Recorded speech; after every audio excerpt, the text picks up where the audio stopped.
Morning everyone. Today we will start next topic of haloalkanes and haloarenes. In last video we came to know about the SN1. It means unimolecular nucleophilic substitution reaction mechanism.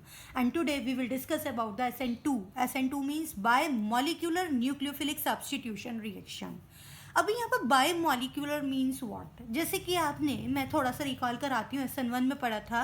It is unimolecular nucleophilic substitution reaction. Unimolecular means rate of reaction will depend upon only one molecule and it was the substrate. And substrate was the alkyl halide. It means rate depend upon only on the concentration of the alkyl halide, and it was two-step process. In first step it was slow and rate determining step in which carbocation intermediate will be formed. Carbocation planar है. It means nucleophile can attack on both side, front and back, और हमें दो forms मिल रही थी. अब यहाँ पर हम बात कर रहे हैं SN2 के बारे में. SN2 is bimolecular nucleophilic substitution reaction. Name से ही क्लियर हो रहा है. It means rate will depend upon the two molecules. And now what are the two molecules? This is the substrate and nucleophilic concentration.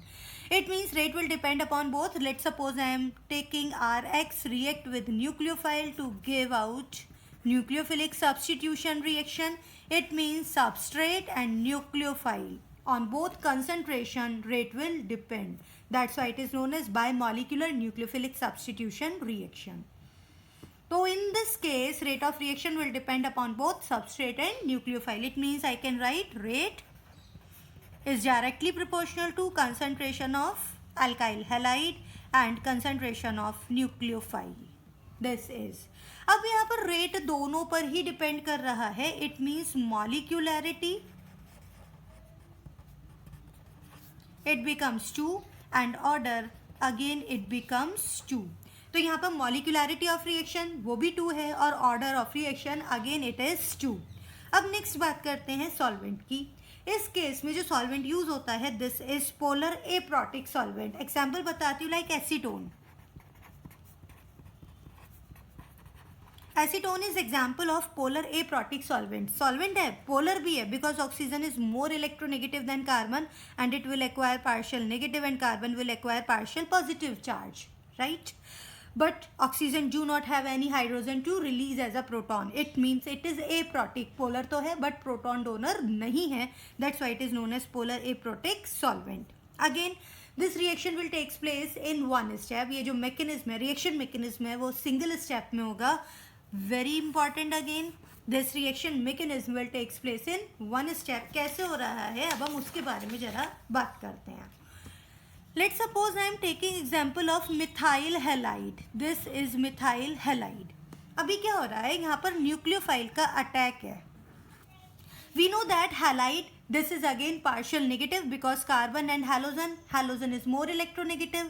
It will acquire partial negative charge, carbon will acquire partial positive charge. Definitely, right? अब ये nucleophile वो भी negative charge है. कि negative charge nucleophile दूसरे negative charge की side से attack कर पाएगा? क्या ये अटैक यहाँ से पॉसिबल है? No. Why not? Because of the nucleophilic repulsion. अब रिपल्शन की वजह से ये अटैक पॉसिबल नहीं है. It means nucleophile attack will from back side. Attack from back side. Whose attack? Nucleophile will attack on alkyl halide from the back side. अब अगर ये बैक साइड से अटैक कर रहा है, देखो क्या होगा. सिंगल स्टेप में होना है. ये अभी हमारे पास सबस्ट्रेट है, इस सबस्ट्रेट पर न्यूक्लियोफाइल ने अटैक किया. इन दोनों की ही कंसंट्रेशन पर रेट ऑफ रिएक्शन डिपेंड करने वाला है, न्यूक्लियोफाइल पर भी और सबस्ट्रेट पर भी. ये वाला बॉन्ड ब्रेक होगा, एक नया बॉन्ड फॉर्मेशन होगी. तो ये रिएक्शन आगे कैसे मूव कर रही है?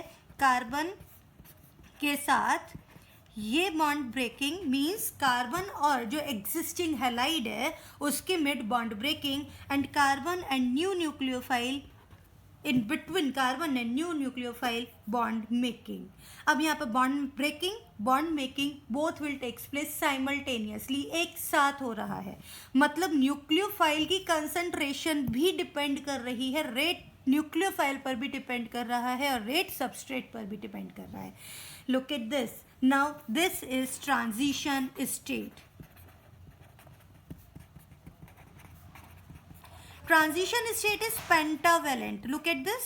pentavalent. There are 5 valency which carbon exist in this state, and we know that carbon की 5 valencies ये stable नहीं है. Carbon show tetravalency, right? In this case carbon is sp3 hybridized, tetrahedral. But look at this, in this case it is trigonal bipyramidal. Now what will happen? This bond will break, this bond will form. Finally product कुछ इस तरह से मिला. This is final product. अब final product में again carbon is what? Tetrahedral with sp3 hybridization. तो ये था सिंगल स्टेप. रिएक्टेंट और यू कैन से सबस्ट्रेट पर nucleophilic attack from back side, जिसकी वजह से एक ट्रांजिशन स्टेट बन रही है. कार्बन और एग्जिस्टिंग हैलाइड के मिड बॉन्ड ब्रेकिंग, कार्बन और न्यू न्यूक्लियोफाइल के mid bond making. This transition state is unstable होने की वजह से ये हैलाइड सेपरेट हो जाएगा, ये बॉन्ड ब्रेक हो जाएगा और ये वाला बॉन्ड फॉर्म हो जाएगा और हमें फाइनल प्रोडक्ट मिल जाएगा. And in this case halide separate out like this. In this case you will see what? Nucleophile. Suppose in this case अगर nucleophile front पर attached है तो product में nucleophile back side पर attach है. It is known as inversion. अब यहाँ पर अगर हम ये जो सबस्ट्रेट लिया हुआ है वो ऑप्टिकली एक्टिव सबस्ट्रेट होता तो उस केस में यहाँ पर हमें क्या मिलता है? Inversion of configuration. Let suppose it is the D form तो हमें एल फॉर्म मिलती. If substrate is L form तो प्रोडक्ट हमें डी फॉर्म मिलता. मतलब कॉन्फ़िगरेशन इन्वर्स हो रहा है, चेंज हो रहा है. This is known as inversion of configuration. And I tell you that stereochemistry we will discuss about it in next videos. तो यहाँ पर अभी हम स्टीरियोकेमिस्ट्री की और ऑप्टिकल एक्टिव आइसोमर की बात नहीं कर रहे हैं, ऑप्टिकल एक्टिव सब्सटेंसेस की बात नहीं कर रहे हैं. हम इस तरीके का कोई भी बात अभी डिस्कस नहीं कर रहे हैं. अभी तो हम सिंपल ये जान रहे हैं कि what is the main SN1 and SN2 reaction mechanism. तो सिंपली हमें ये जानने के लिए मिला SN2 reaction mechanism means it is by molecular nucleophilic substitution reaction, जिसमें दोनों पर ही मीन सबस्ट्रेट और न्यूक्लियोफाइल कंसंट्रेशन पर रेट डिपेंड करता है. Molecularity order this is 2. और यहाँ पर जो सॉल्वेंट यूज़ किया जाता है it is polar aprotic solvent. और ये सिंगल स्टेप प्रोसेस है. ट्रांजिशन स्टेट बन रही है जिसमें कार्बन पेंटावेलेंट है और अनस्टेबल है. That's why bond will break and new product will formed. अब मैं अगर रिएक्टिविटी की बात करती हूँ, लुक एट दिस रिएक्टिविटी. मैं सिंपल आज एल्काइल हैलाइड्स लेकर के बात कर रही हूँ. This is the methyl halide. अगर यही हम इथाइल ले लें, this one is 1 degree, 2 degree ले लेते हैं. और अब मैं एक 3 डिग्री ले लेती हूँ. तो विच इज मोर रिएक्टिव. अब मुझे यहाँ पर अटैक कराना है न्यूक्लियोफाइल का. अब जब न्यूक्लियोफाइल का अटैक बैक साइड से है, look at this. In case of methyl halide और tertiary halide this carbon is surrounded by bulky groups. और अगर ये कार्बन बल्की ग्रुप से सराउंडेड है it's mean electron cloud is spread. और अगर इलेक्ट्रॉन क्लाउड स्प्रेड होगा तो न्यूक्लियोफाइल का अटैक भी पॉसिबल, लेसर पॉसिबिलिटीज़ हैं. बिकॉज जो यहाँ पर रेट है वो किसके डिपेंड करता है? ये डिपेंड करता है जो ग्रुप्स हैं उनके स्टेरिक हिंड्रेंस पर. जितना ज़्यादा स्टेरिक हिंड्रेंस होगा, जितना ज़्यादा क्लाउडीनेस ज़्यादा होगी, उतना ही न्यूक्लियोफिलिक अटैक भी लेसर एक्सटेंट में होगा. तो रिएक्टिविटी कहाँ पर ज़्यादा है? रिएक्टिविटी वहाँ ज़्यादा है जहाँ पर कार्बन और हेलोजन अटैच्ड कार्बन से लेसर ग्रुप या स्मॉलर ग्रुप अटैच्ड हैं. तो हम यहाँ पर ये कह सकते हैं rate inversely proportional to steric hindrance. अब ये स्टेरिक हिंड्रेंस किसकी है? स्टेरिक हिंड्रेंस है ग्रुप्स की which are attached to the carbon. जितना ज़्यादा स्टेरिक हिंड्रेंस होगी उतना ही न्यूक्लियोफाइल को अटैक करना पॉसिबल कम होगा. दैट्स वाई रिएक्टिविटी भी लेसर होगी. तो in this case reactivity order is what? Methyl halide 1 degree, 2 degree and then 3 degree. So you have to remember, in case of SN2 reaction mechanism, what is the reactivity order? It is methyl 1 degree, 2 degree and 3 degree. Because what? क्योंकि यहाँ पर आपने देखा कि जो reaction mechanism है वो single step में है. न्यूक्लियोफाइल अटैक करके ट्रांजिशन स्टेट बना रहा है जहाँ पर कार्बन पेंटावेलेंट है, और न्यूक्लियोफाइल का बैक साइड से अटैक ईजी होगा अगर स्टेरिक हिंड्रेंस लेसर होगा, और अगर स्टेरिक हिंड्रेंस लार्जर है, स्टेरिक हिंड्रेंस हाई है, क्राउडीनेस हाई है, तो न्यूक्लियोफाइल का अटैक भी लेसर एक्सटेंट में होगा. इट्स मीन रिएक्टिविटी लेसर होगी. अब बात करते हैं पीई ग्राफ की. This is potential energy and this one is the reaction coordinates. अब ये तो है reactant energy.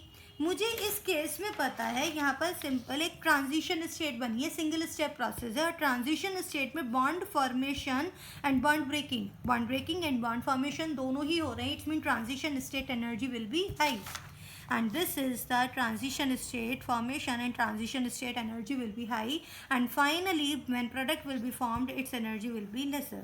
So this is the energy of reactant, this one is energy of product, and it show transition state. And transition state is what? This is pentavalent carbon. Let's suppose this one. This is transition state, and this transition state has higher energy.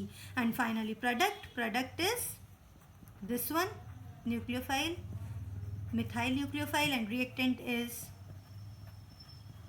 methyl halide and nucleophile. Rate of reaction will depend on both the substrate and the nucleophile, and then what will be formed? Transition state energy is larger, and finally product is formed. This is the product, right? It was the PE graph. तो ये तो था SN2 reaction mechanism. In next video I will tell you difference between the SN1 and SN2. आपका revision भी हो जाएगा और एक छोटा सा डिफरेंस भी पता लग जाएगा, हम उसको डिफ्रेंशिएट भी कर लेते हैं. तो मिलते हैं अब नेक्स्ट वीडियो में. Till then good bye.